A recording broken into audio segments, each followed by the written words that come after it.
राधे राधे प्यारे विद्यार्थियों, आज अपन पढ़ रहे हैं फास्फोरस की अपर रूप।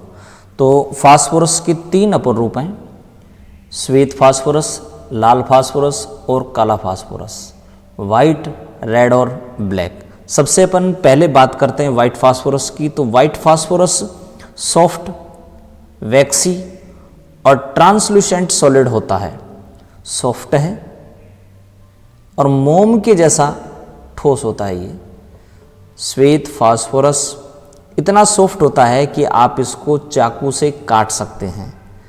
अगर मान लीजिए आप इसको पानी में डिजोल्व करना चाहें, पानी में घोलना चाहें, तो ये पानी में एविलिसिल है, इनसोल्यूबल है।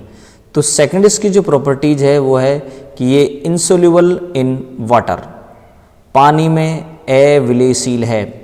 जबकि यदि इसे कार्बन टेट्राक्लोराइड CCl4 और कार्बन डाइसल्फाइड CS2 में डिजोल्व करना चाहें तो ये उसमें डिजोल्व हो जाता है। तो ध्यान रखना, पानी में नहीं घुलता, जबकि CCl4 और CS2 में ये घुल जाता है।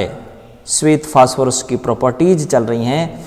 श्वेत फास्फोरस स्टार्टिंग में श्वेत होता है, लेकिन ध्यान रखना पड़ा ये पीले कलर का भी हो जाता है, तो इसको श्वेत फास्फोरस भी बोल देते हैं, पीला फास्फोरस भी बोल देते हैं। पानी में एविलिसिल है और कार्बनिक विलायक में ये विलेसिल है।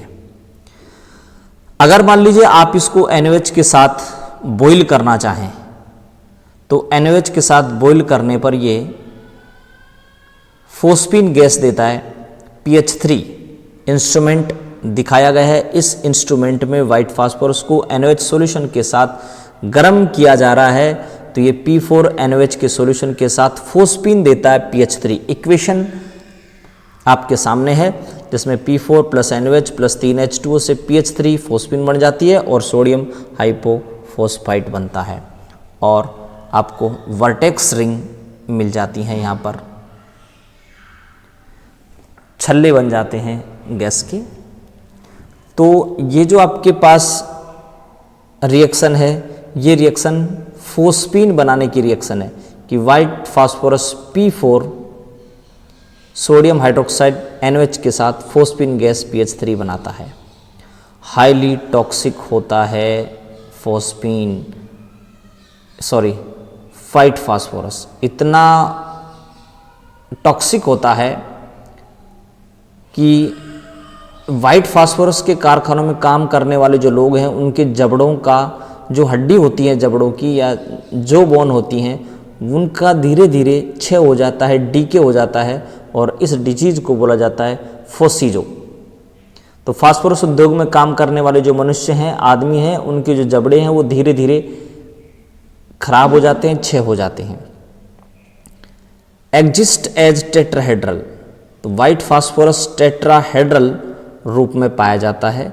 टेट्राहेड्रल इसकी स्ट्रक्चर होती है, एक फास्फोरस अन्य 3 फास्फोरस से कोवेलेंट बॉन्ड बना करके टेट्राहेड्रल स्ट्रक्चर बनाता है भाई।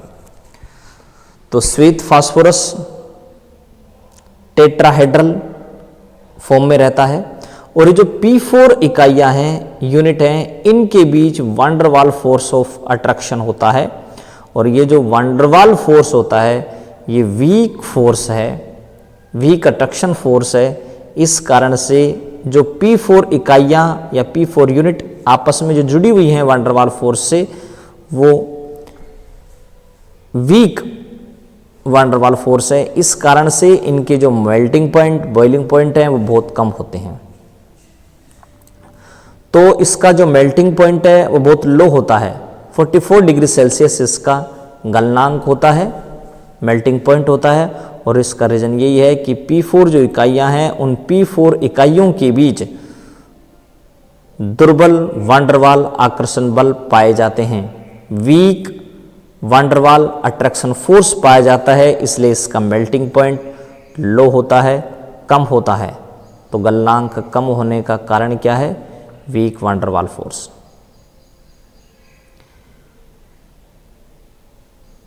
ये जो P4 या वाइट फास्फोरस है, इस वाइट फास्फोरस में आप ये देख रहे हैं कि एक फास्फोरस,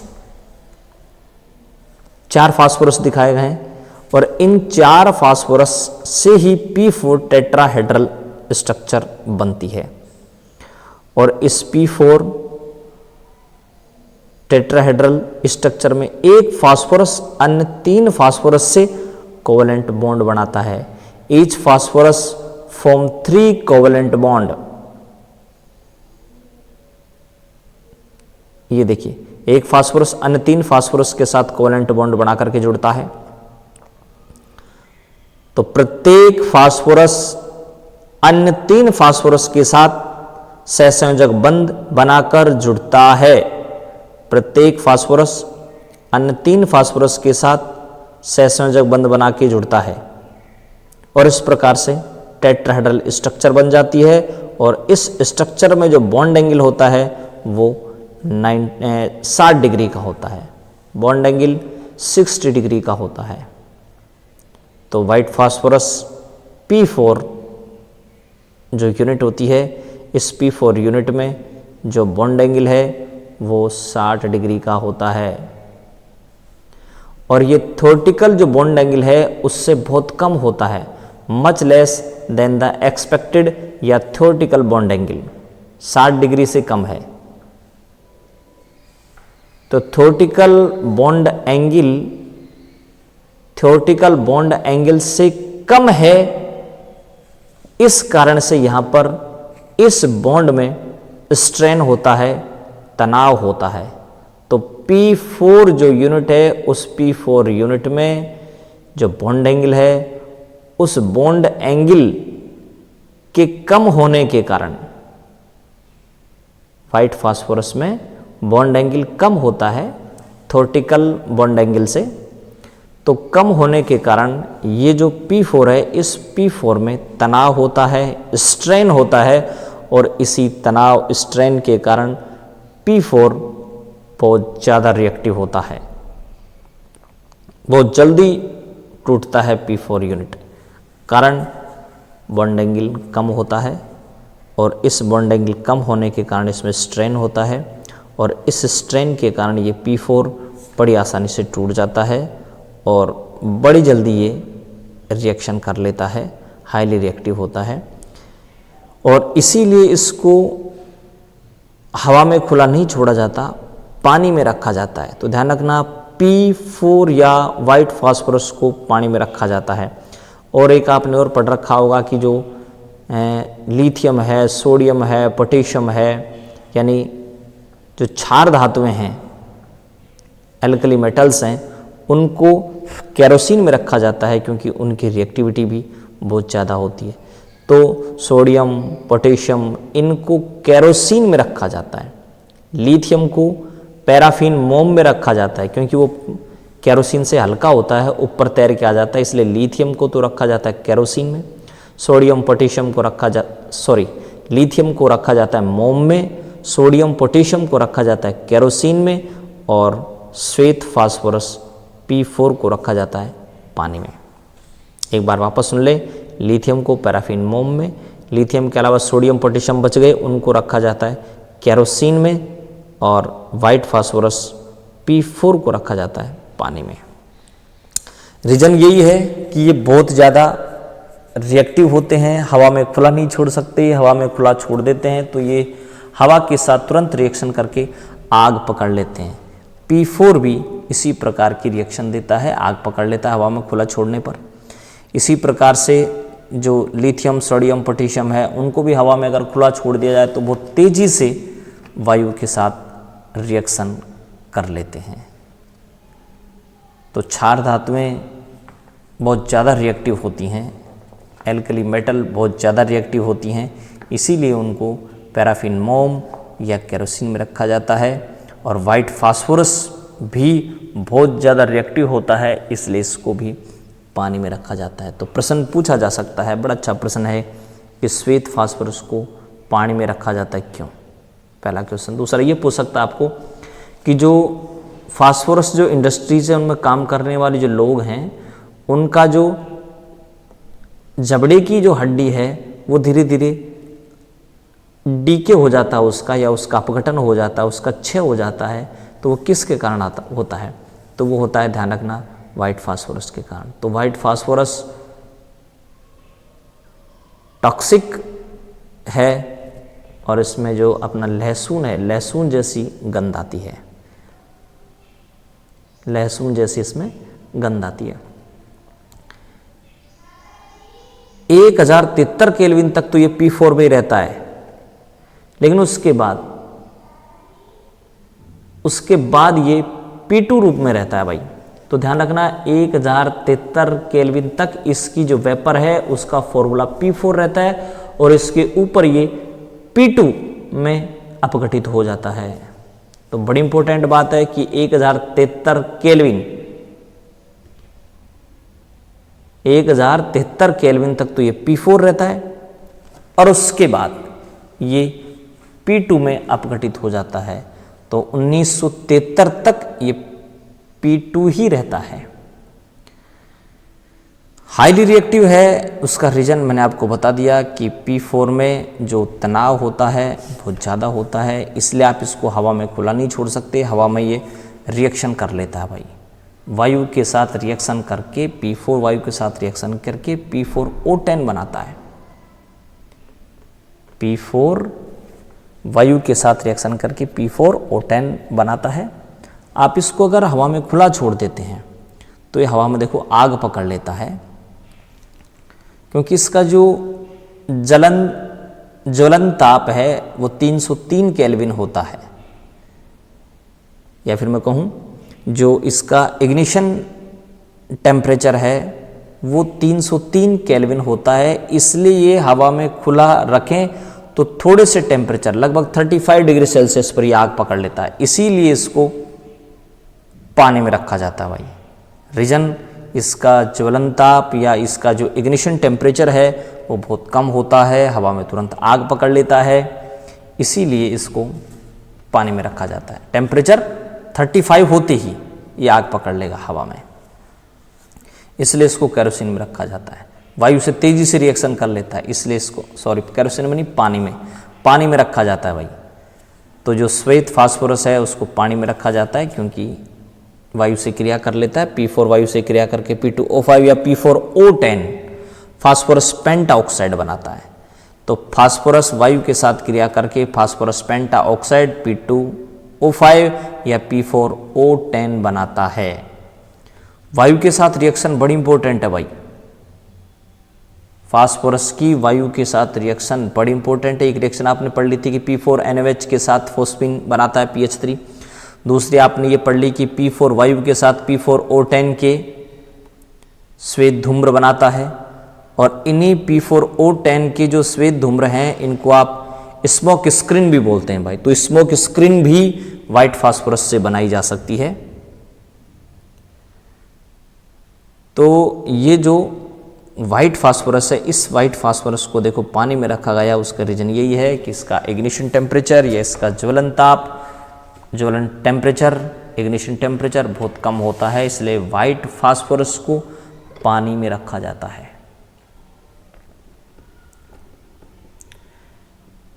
हैलोजनों से क्रिया कर लेता है ये, Cl2 से रिएक्शन करके ये PCl3 PCl5 बनाता है।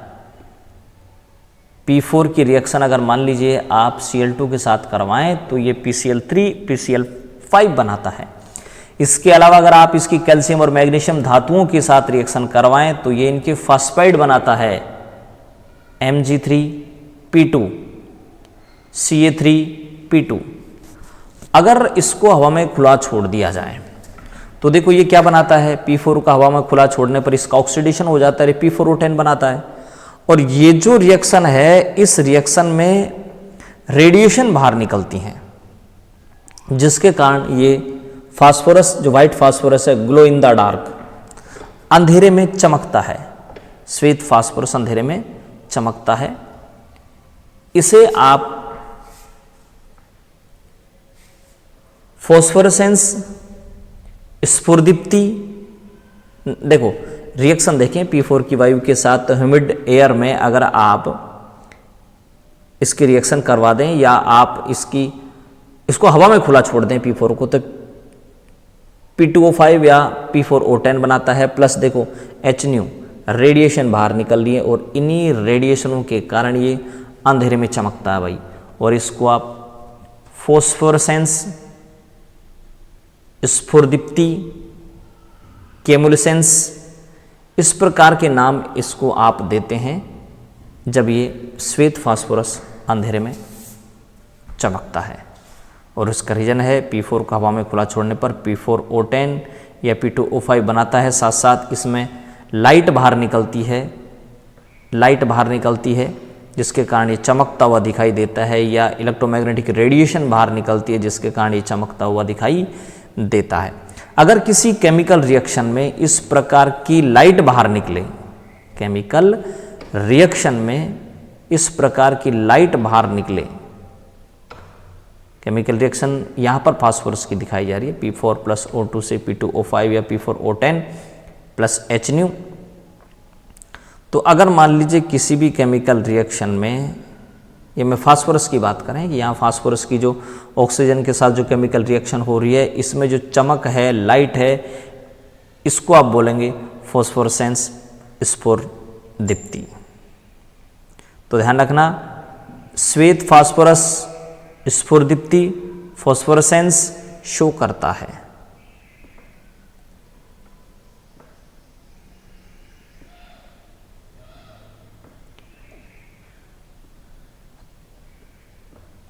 तो श्वेत फास्फोरस अंधेरे में चमकता है भाई, उसका रीजन यही है कि श्वेत फास्फोरस का वायु में ऑक्सीडेशन हो जाता है और लाइट इमिट होती है, और इसी लाइट के कारण श्वेत फास्फोरस चमकता हुआ दिखाई देता है।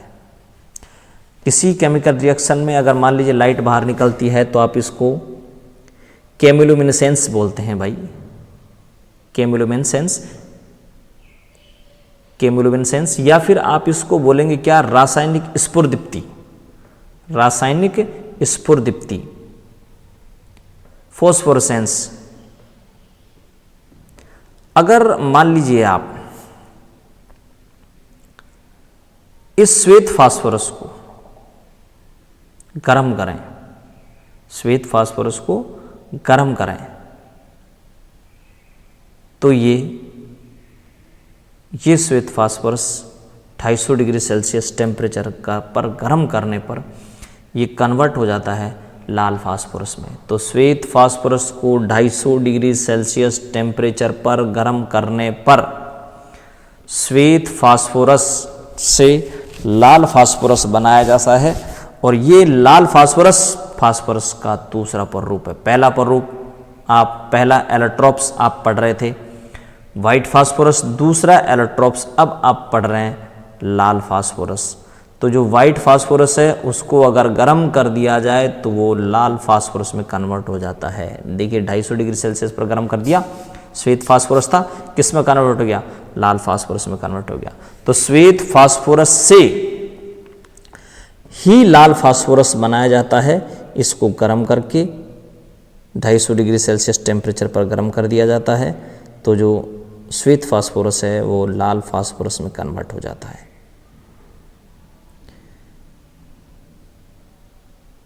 लाल फास्फोरस आयरन ग्रे कलर का एक क्रिस्टलाइन सॉलिड है,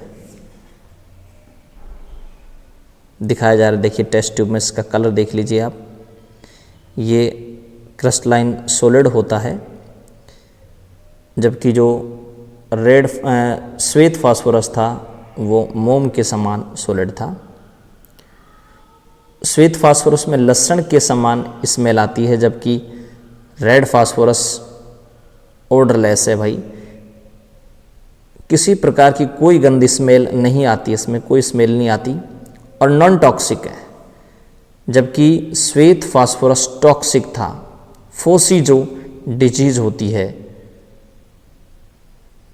रेड फास्फोरस पानी और CCl4 दोनों में ही इनसोल्यूबल है, जबकि वाइट फास्फोरस पानी में इनसोल्यूबल था, जबकि CCl4 में सोल्यूबल था। जबकि रेड फास्फोरस H2O और CCl4 दोनों में ही इनसोल्यूबल है। तो रेड फास्फोरस दोनों में नहीं घुलता। अगर आप इसको NaOH के साथ डिजोल्व करना चाहें, गर्म करना चाहें, तो NaOH के साथ रिएक्शन नहीं करता। लाल फास्फोरस NaOH के साथ रिएक्शन नहीं करता है, जबकि आपने देखा था श्वेत फास्फोरस NaOH के साथ रिएक्शन करके फॉस्फिन गैस PH3 बनाता है, जबकि रेड फास्फोरस NaOH के साथ रिएक्शन नहीं करता, उसमें डिजोल्व नहीं होता, जबकि ये एल्कोहलिक KOH में डिजोल्व हो जाता है।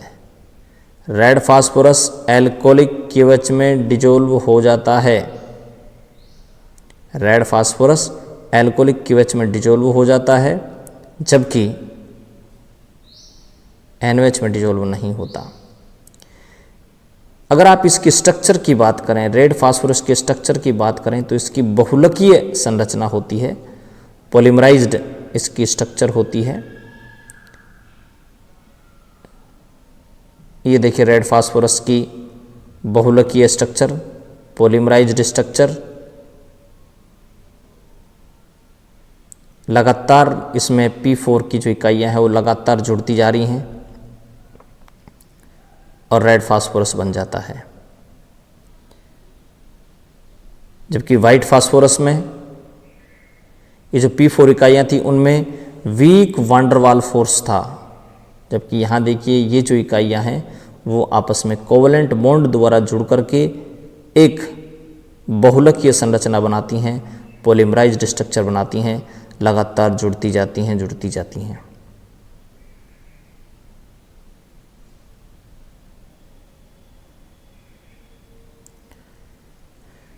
Cl2 के साथ रिएक्शन कर लेता है ये, वो PCl3 PCl5 बनाता है।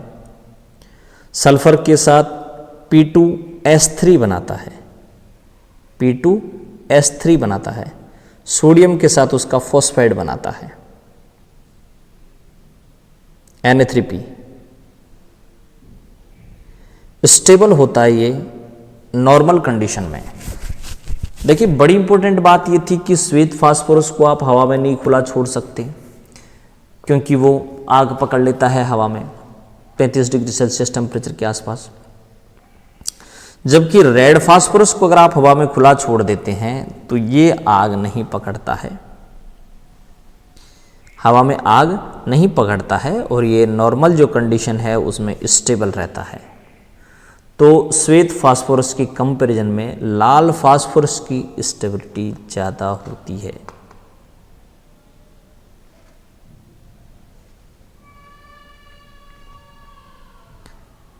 वायु के साथ रिएक्शन अगर आप करवाना चाहें तो वायु के साथ रिएक्शन कर लेगा, लेकिन 400 डिग्री सेल्सियस टेम्परेचर पर रिएक्शन करेगा और P4O10 बनाएगा, जबकि श्वेत फास्फोरस यही रिएक्शन 35 डिग्री टेम्परेचर पर दे रहा था, 35 डिग्री सेल्सियस टेम्परेचर पर दे रहा था, जबकि ये 400 डिग्री पर रिएक्शन दे रहा है।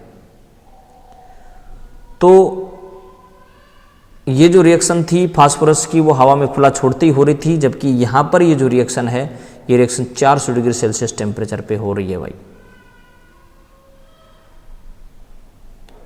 तो रेड फास्फोरस थोड़ा सा स्टेबल होता है वाइट फास्फोरस से। वाइट फास्फोरस हवा में खुला छोड़ते ही वायु के साथ रिएक्शन कर लेता है, जबकि लाल फास्फोरस 400 डिग्री सेल्सियस पर वायु के साथ रिएक्शन कर लेता है। श्वेत फास्फोरस की बात करें तो वो स्फुरदीप्ति शो करता था, अंधेरे में चमकता था, जबकि लाल फास्फोरस अंधेरे में नहीं चमकता, स्फुरदीप्ति शो नहीं करता, केमोलुमिनेसेंस शो नहीं करता है। और तीसरा जो इसका इम्पोर्टेंट एलोट्रॉप्स है वो है भाई ब्लैक फास्फोरस, बहुत ज़्यादा स्टेबल। सबसे ज़्यादा जो स्टेबिलिटी है वो है ब्लैक फास्फोरस की। थर्मली मोस्ट स्टेबल जो एलोट्रॉप्स होता है फास्फोरस का वो होता है भाई ब्लैक फास्फोरस। ब्लैक फास्फोरस बहुत ज़्यादा स्टेबल है। अब अपन बात कर रहे हैं यहाँ ब्लैक फास्फोरस की। पहले अपन ने श्वेत फास्फोरस पढ़ लिया, वाइट फास्फोरस पढ़ लिया, फिर अपन ने रेड फास्फोरस पढ़ लिया। अब अपन पढ़ रहे हैं ब्लैक फास्फोरस। हाईली पॉलीमराइज्ड फॉर्म में ये पाया जाता है। इसकी लेयर्ड स्ट्रक्चर होती है, जो ब्लैक फास्फोरस है उसकी लेयर्ड, तो लेयर्ड फास्फोरस जो ब्लैक फास्फोरस है उसकी लेयर्ड स्ट्रक्चर होती है, और इसी परतदार संरचना के कारण जो ब्लैक फास्फोरस है उसकी परतदार संरचना होती है, लेयर्ड स्ट्रक्चर होती है। इसी परतदार संरचना लेयर्ड स्ट्रक्चर के कारण ब्लैक फास्फोरस बहुत ज़्यादा स्टेबल होता है। इसकी स्टेबिलिटी का रीजन है ब्लैक फास्फोरस। ये जो ब्लैक फास्फोरस है, ये ब्लैक फास्फोरस के भी दो इसके फॉर्म हैं, रूप हैं। एक तो होता है अल्फा ब्लैक फास्फोरस और दूसरा होता है beta black phosphorus. Alpha black और beta black, alpha black phosphorus और बीटा ब्लैक फास्फोरस। तो ब्लैक फास्फोरस की लेयर्ड स्ट्रक्चर होती है, इस कारण से ये स्टेबल होता है। अब अल्फा और बीटा फास्फोरस कैसे बनाए जाते हैं? रेड फास्फोरस और वाइट फास्फोरस से ही ब्लैक फास्फोरस बनाया जाता है। ब्लैक फास्फोरस के दोनों रूप बनाए जाते हैं। जैसे इन बनाने की अगर आप बात करें तो वाइट फास्फोरस को 473 केल्विन पर अगर गर्म कर दिया जाए तो वो बीटा ब्लैक फास्फोरस बनाता है। 473 केल्विन पर अगर इसको हीट कर दिया जाए, किसको? वाइट फास्फोरस को, तो प्राप्त होगा आपको क्या? Beta black phosphorus. टेम्परेचर 473 और हाई प्रेशर 473 केल्विन ताप और उच्च दाब पर अगर श्वेत फास्फोरस को गर्म किया जाए तो बीटा ब्लैक फास्फोरस आपको प्राप्त होगा। तो ये था beta black phosphorus white phosphorus से बनाना। अब अपन बात कर रहे हैं अल्फा ब्लैक फास्फोरस की, और ये जो बीटा ब्लैक फास्फोरस है वो ध्यान रखना 673 केल्विन तक भी हवा में जलता नहीं है। हवा में जलता नहीं है 673 केल्विन टेम्परेचर तक भी बीटा ब्लैक फास्फोरस। श्वेत फास्फोरस हवा में रखते ही 35 डिग्री पर जलने लगता है। तो बीटा जो ब्लैक फास्फोरस है वो 673 तक हवा में जलता नहीं है। 673 पर गर्म कर दिया जाए तो ये हवा में जलने लगता है। अल्फा ब्लैक फास्फोरस को अगर बनाना हो तो रेड फास्फोरस को 803 केल्विन टेम्परेचर पर गर्म कर दिया जाए तो वो अल्फा ब्लैक फास्फोरस में चेंज हो जाएगा। तो रेड फास्फोरस को 803 केल्विन पे गर्म किया जाए, अल्फा ब्लैक फास्फोरस में कन्वर्ट हो जाएगा रेड फास्फोरस। तो रेड से अल्फा ब्लैक बनाया जाता है, वाइट से बीटा ब्लैक बनाया जाता है। तो रेड और वाइट दोनों से ही ब्लैक बनाया जाता है। तो ध्यान रखना, वाइट से रेड बन जाता है, रेड से अल्फा ब्लैक बन जाता है। तीनों आपस में बदल रहे हैं। कैसे? वाइट से रेड बना लो, फिर रेड से ब्लैक बना लो। तो वाइट को 473 पे गर्म करो, बीटा ब्लैक। रेड को 803 पे गर्म करो, अल्फा ब्लैक। अब मैं ये जो दोनों जो ब्लैक फास्फोरस के रूप हैं, अल्फा ब्लैक फास्फोरस और बीटा ब्लैक फास्फोरस, इन दोनों की स्ट्रक्चर दिखाई गई है। तो ये जो अल्फा ब्लैक फास्फोरस है ये रोम्बोहेड्रल क्रिस्टल होता है। Alpha black phosphorus rhombohedral crystal होता है, जबकि बीटा ब्लैक की अगर आप बात करें तो बीटा ब्लैक लेयर्ड स्ट्रक्चर रखता है। अल्फा ब्लैक रोम्बोहेड्रल क्रिस्टल होता है,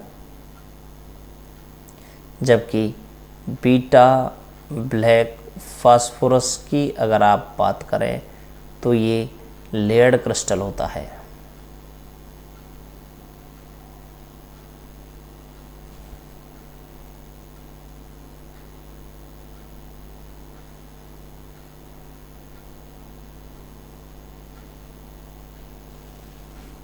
तो ये हो गया अल्फा ब्लैक और बीटा ब्लैक फास्फोरस।